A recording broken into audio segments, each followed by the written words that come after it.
प्राचीन काल में आज हम लोग 4th टॉपिक महाजनपद काल को पढ़ेंगे। तो आइए देखते हैं महाजनपद काल से पूछे गए 1 लाइनर क्वेश्चन आर। पाली ग्रंथों में गांव के मुखिया को क्या कहा गया है? तो भोजक या ग्राम भोजक। उज्जैन का प्राचीन नाम क्या है? अवंतिका। नंद वंश का संस्थापक महापद्नंद। प्राचीन भारत में पहला विदेशी आक्रमण किसके द्वारा किया गया? ईरानियों द्वारा। सिकंदर ने भारत पर कब आक्रमण किया? 326 ईसा पूर्व में। हर्यक वंश के किस शासक को कुणिक कहा जाता था? अज्ञात शत्रु को।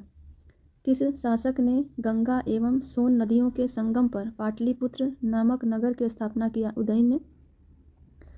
323 ईस्वी पूर्व में सिकंदर महान की मृत्यु हुई थी, बेबीलोन में हुई थी।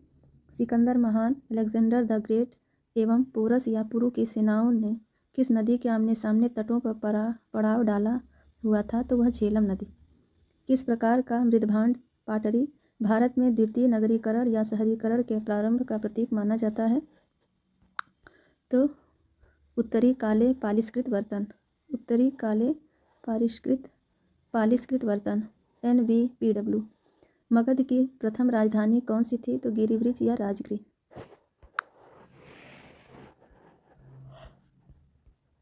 आगे क्वेश्चन देखते हैं। अगला क्वेश्चन है, किस शासक द्वारा सर्वप्रथम पाटलिपुत्र का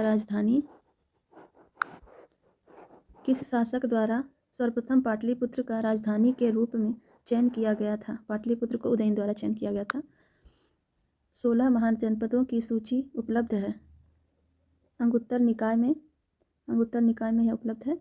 मगध का कौन सा राजा सिकंदर महान का समकालीन था? तो घनानंद। प्रथम मगध साम्राज्य का उत्कर्ष किस नदी से हुआ था? तो सदी से हुआ था। तो 6ठी सदी ईसा पूर्व से। सिकंदर के आक्रमण के समय उत्तर भारत पर किस राजवंश का शासन था? तो नंद वंश का। ईसा पूर्व 6ठी सदी में प्रारंभ में भारत का सर्वाधिक शक्तिशाली नगर राज्य मगध था। नंद वंश का अंतिम सम्राट घनानंद था। भारत में सिक्कों या मुद्रा का प्रचलन कब हुआ? तो 600 ईसा पूर्व में। अभिलेखीय साक्ष्य से प्रकट होता है कि नंद राजा के आदेश से एक नहर खोदी गई थी कलिंग में। पहला ईरानी शासक जिसने भारत के कुछ भाग को अपने अधीन किया था, तो वह था डेरियस था। मगध के किस प्रारंभिक शासक ने राज्यारोहण के लिए अपने पिता की हत्या की एवं इसी कारणवश अपने पुत्र द्वारा मारा गया? अज्ञात शत्रु ने अपने पिता की हत्या किया था, और अज्ञात शत्रु का हत्या जो है कि इसका पुत्र उदयन ने किया था। किस शासक ने अवंती को जीतकर मगध का हिस्सा बना लिया? शिशुनाग ने। कौन सा बौद्ध ग्रंथ 16 महाजनपदों का उल्लेख करता है? तो अंगुत्तर निकाय। विश्व का पहला गणतंत्र वैशाली किसके द्वारा स्थापित किया गया था?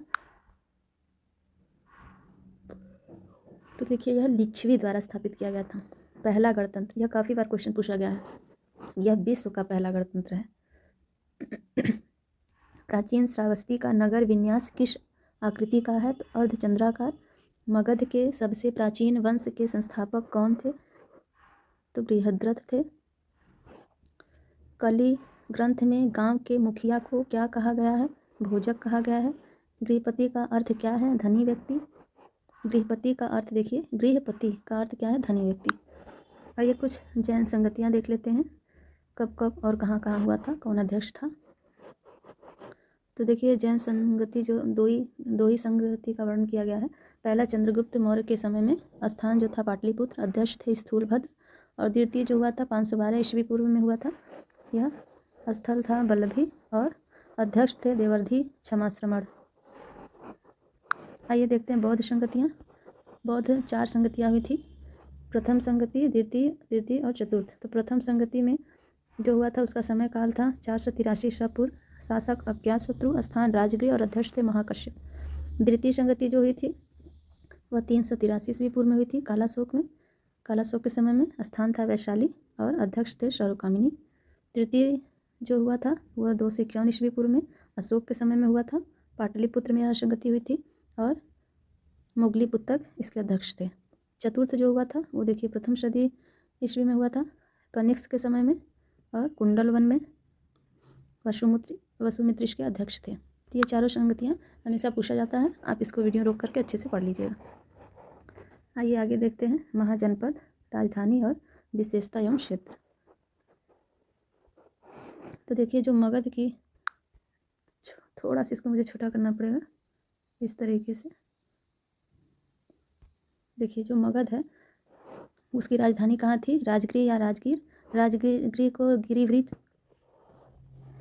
गिरिव्रज के नाम से भी जाना जाता है, या पटना में, पटना गया के पास बिहार में है। और दूसरा जो है अंग या चंपा, इसकी राजधानी थी आधुनिक भागलपुर, आधुनिक बिहार के भागलपुर और मुंगेर जिले में था। और काशी जो है यह वाराणसी या बनारस शिल्प व्यापार एवं समृद्धि के लिए प्रसिद्ध था, उत्तर प्रदेश में है ये। वज्जी जो है काफ़ी छोटा छोटा आपको दिखाई दे रहा होगा, इसलिए थोड़ा सा और बड़ा करते हैं। देखिए जो वज्जी है यह वैशाली, विदेह, मिथिला इसकी राजधानी थी। विश्व के प्राचीनतम गणराज्य का जन्मदाता या 8 गणराज्यों का एक संघ था, 8 गणराज्यों का एक संघ था। मुजफ्फरपुर और दरभंगा बिहार के में जो दो जिला हैं उन्हीं दोनों को मिला करके था यह। कौशल था उसकी राजधानी श्रावस्ती थी, आधुनिक उत्तर प्रदेश का साकेत, अयोध्या एवं श्रावस्ती, जो अब वर्तमान में फैजाबाद है उत्तर प्रदेश में। यमुना के किनारे इंद्रप्रस्थ एवं हस्तिनापुर के आसपास का क्षेत्र दिल्ली, मेरठ, उत्तर प्रदेश, हरियाणा राज्य को मिला करके था। ये जो कुरु महाजनपद है इंद्रप्रस्थ, उसमें यह यमुना नदी के किनारे इंद्रप्रस्थ एवं हस्तिनापुर के आसपास का क्षेत्र था। और ये कौशल जो है यह आधुनिक उत्तर प्रदेश का साकेत, अयोध्या एवं श्रावस्ती, फैजाबाद उत्तर प्रदेश में। आइए देखिए 7वां चेदी। चेदी क्या था, जो महाजनपद चेदी था उसकी राजधानी शक्तिमती थी। इसका एरिया देखिए कहाँ, क्षेत्र कितना दूर तक था, तो बुंदेलखंड और उसके आसपास का भाग जो उत्तर प्रदेश में स्थित है। मल्ल जो है उसकी राजधानी कुशीनगर एवं पावा थी, जो कि वर्तमान में देवरिया गोरखपुर का क्षेत्र है उत्तर प्रदेश में। अस्मक जो है वो पौधन्य या पोतन था, जो गोदावरी का तट प्रदेश दक्षिण भारत का एकमात्र जनपद था। अस्मक काफ़ी महत्वपूर्ण है क्योंकि दक्षिण भारत का एकमात्र महाजनपद प्रदेश था, इसलिए इसको आप अच्छे से देख लीजिएगा। और 10वां जो है, आइए देखते हैं 10वां जो है वत्स जो है कौशाम्बी, जिसे कौशाम्बी कहते हैं, वो प्रयागराज है इलाहाबाद के आसपास का क्षेत्र उत्तर प्रदेश में है। और पांचाल, अहिच्छत्र एवं कंपिल्य रुहेलखंड के पास, बरेली, बदायूं और फर्रुखाबाद उत्तर प्रदेश। उसके बाद देखिए मत्स्य जो है विराटनगर, जयपुर राजस्थान के अलवर, भगतपुर एवं जयपुर का क्षेत्र। अवंती कहाँ थी, तो अवंती की राजधानी उज्जैनी एवं महिष्मती थी। तो अवंती का एरिया जो था वो देखिए मालवा के आसपास का क्षेत्र जो मध्य प्रदेश में आता है।